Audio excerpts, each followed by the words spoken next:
Misère, c'est la crise. Longtemps annoncée par le gouvernement, la sortie de crise n'est plus à l'ordre du jour. Les États, qui se sont endettés très lourdement pour sauver les banques, sont maintenant sous le feu des agences de notation et des marchés qui exigent des mesures d'austérité. En d'autres termes, ils veulent faire payer leur crise au peuple. Pour en sortir, le credo à droite, mais hélas parfois à gauche, est souvent le même. Il faudrait rassurer les marchés financiers, ce qui revient à protéger les responsables pour au bout du compte continuer comme avant. Quelles sont les causes de cette crise? La première, c'est la logique même du système. La course effrénée au profit.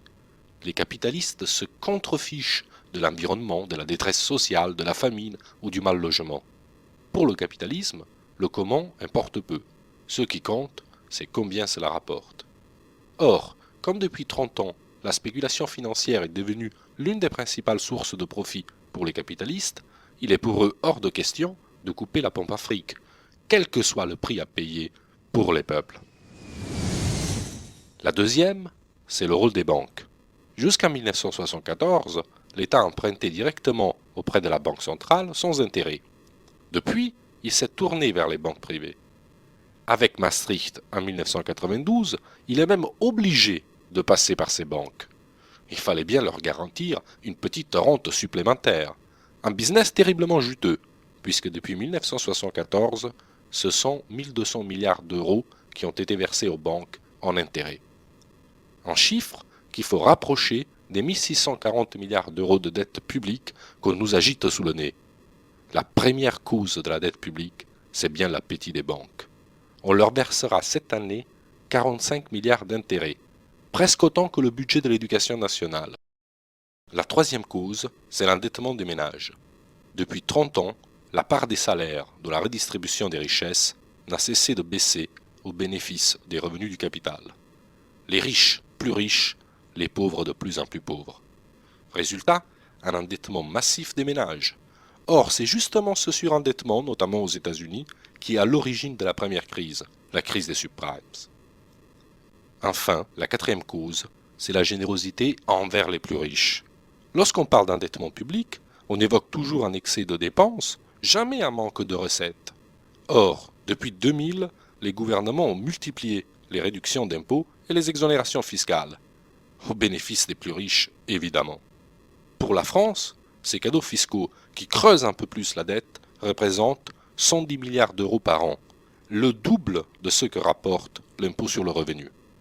Les conséquences de la crise sont d'une extrême dureté. D'abord, les États voient leur endettement public exploser. Pour la France, il est passé de 14% du PIB en 1974 à 81% aujourd'hui. Cette situation n'est pas due à un excès de dépenses, aux acquis sociaux qui coûteraient trop cher, mais bel et bien au choix délibéré de réduire les recettes. Pourtant, avec la complicité des gouvernements, les amis des marchés utilisent la dette pour obtenir la casse des services publics et celle des droits sociaux.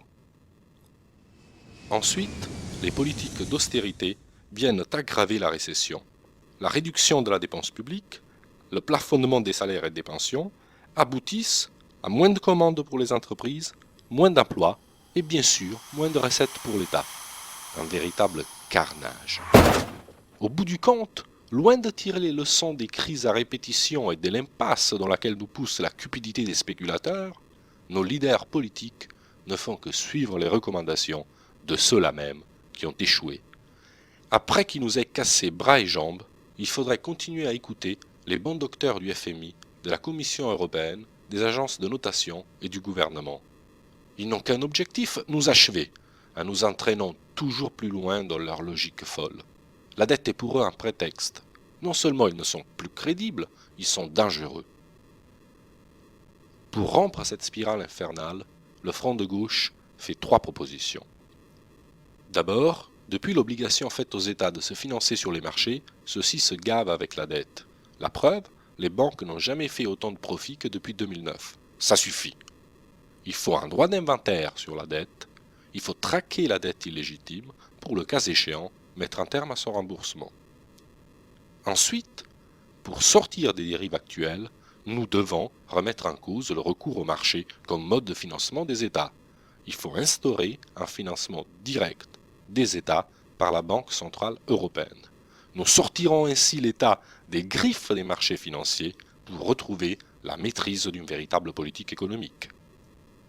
Enfin, nous voulons une maîtrise publique du secteur bancaire et financier.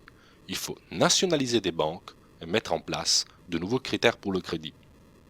L'objectif est de permettre un crédit à très faible taux d'intérêt pour les projets porteurs d'emploi, de bons salaires et de qualifications, et au contraire des taux dissuasifs pour les opérations spéculatives. Maintenant, nous avons le choix.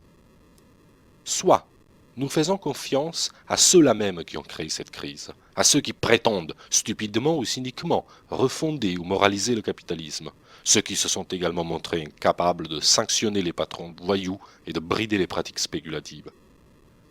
Soit nous nous engageons dans la construction d'un changement politique véritable qui se donne pour objectif de briser la spéculation, de s'émanciper des marchés et de sortir de l'impasse de l'austérité.